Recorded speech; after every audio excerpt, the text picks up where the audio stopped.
ముందు నుండి నేను రేజ్ చేస్తున్న క్వశ్చన్స్ కరెక్ట్ అని ఇప్పుడు రుజువు అయిపోయింది. నెంబర్ 1, 9:30 గంటలకు 24వ తారీఖు రాత్రి ప్రవీణ్ పగడాల తన ఫోన్ నుంచి ఆయన హత్య ముందు కొన్ని సెకండ్లు మాత్రమే ఆయన వైఫ్తో ఫోన్ చేసి మాట్లాడారా లేదా? మరి 9:30కి విజయవాడలో ఉన్నానని చెప్పిన ప్రవీణ్ పగడాల 11:30కి రాజమండ్రి ఎలా చేరుకున్నాడు? సైరన్ వెహికల్ ఉన్న నా వెహికలే 3 గంటలు పడుతుంది ఒకవేళ పోలీస్ వెహికల్ వెళ్ళాలంటే. 2, ఇన్స్పెక్టర్ ఇన్వెస్టిగేషన్లో ఐజీ ఏమన్నాడు? ఈ TV5 మూర్తిగాడు ఈ వీడియోలన్నీ ఐజీ నాకు రిలీజ్ చేశారు అన్నాడు. ఒరే యూజ్లెస్ ఫెలో,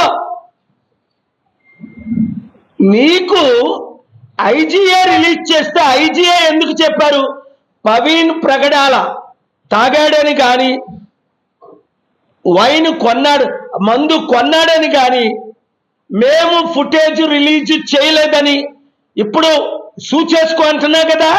నిన్ను కాదు, నీ ఓనర్ TV5 9 కూడా సూచేస్తా, నా శిష్యుడైనప్పటికీ. నువ్వు ఎవరిని భయపెడతావు? నన్ను ఇంటర్వ్యూకి పిలిచి, అందుకే ఏ ఇంటర్వ్యూలు ఇప్పుడు 1-on-1 మరి ఇవ్వట్లా, ప్రెస్ మీట్లు తప్ప.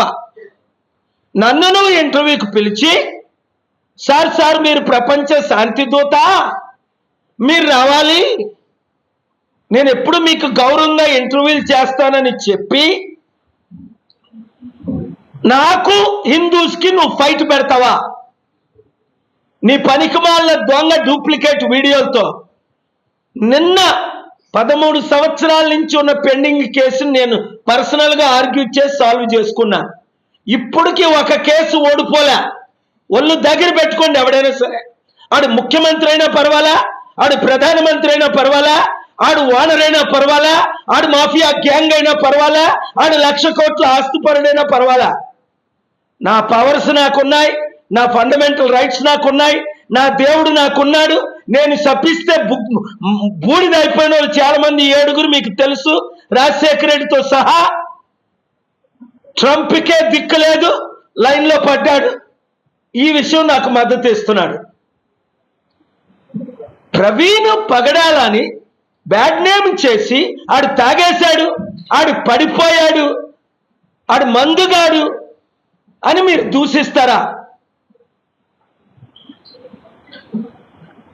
పేటిఎంలో ఈయన 12-19కి పేమెంట్ చేస్తే 12-24కి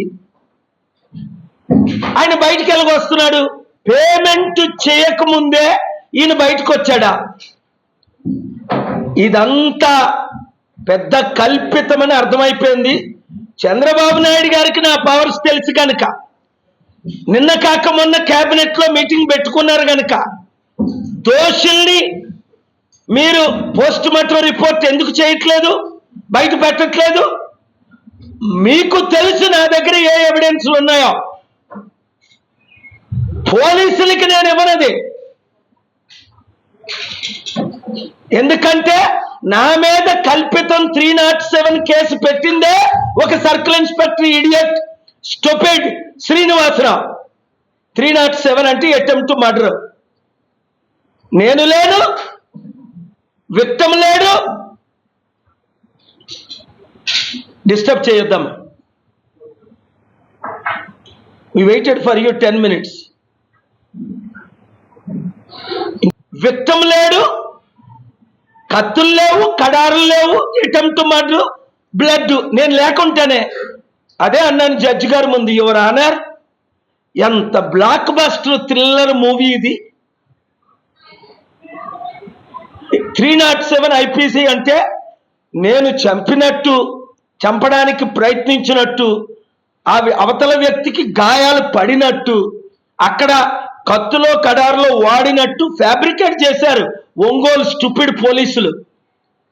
అక్కడ డీజీపీ రాముడు గారు, మంచి శ్రీకాంత్ ఎస్పీ గారు, న్యాయం చేశారు కాబట్టి నేను క్షమించా.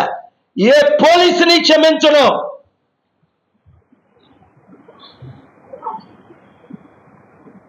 ఇప్పుడే ఇంకొక కేసు ఇన్వెస్టిగేషన్ చేయిస్తున్నా. ఎస్ఐకి వార్నింగ్ ఇచ్చా. వెస్ట్ గోదావరిలో కేసు విషయం త్వరలో నేను వెళ్ళి మాట్లాడతా. అడ్డగోలుగా చంపేసిన వాళ్ళు వైసీపీ కార్యకర్తలను డబ్బులు తీసుకొని A1ని అరెస్టే చేయలేదట.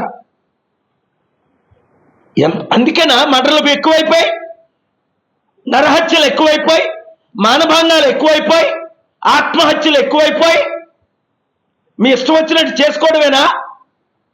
కనుక ప్రవీణ్ పగడాలది హత్య అని చెప్తున్న వాళ్ళందరూ ధైర్యంగా ఉండండి. 7569441275కి మీరుకున్న ఎవిడెన్స్లు ఎక్స్ట్రా పెట్టండి.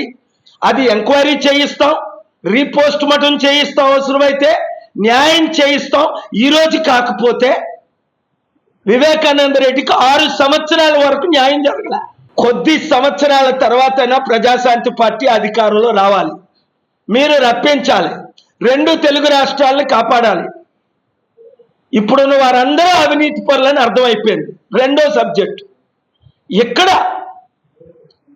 హైదరాబాద్ సెంట్రల్ యూనివర్సిటీ 2300 ఎకరాల్లో మంచి 400 ఎకరాలు ఎన్నుకొని దాన్ని ఇండస్ట్రీలకి ఇచ్చేసి 40,000 కోట్ల ప్రాపర్టీ 400 ఎకరాలది 2 కోట్ల రూపాయలకి అమ్మేసి స్టూడెంట్లు, తెలంగాణ నిరుద్యోగులు, తెలంగాణ విద్యార్థుల కడుపులు కొట్టడానికి ఇక్కడ ప్రయత్నిస్తున్నారు.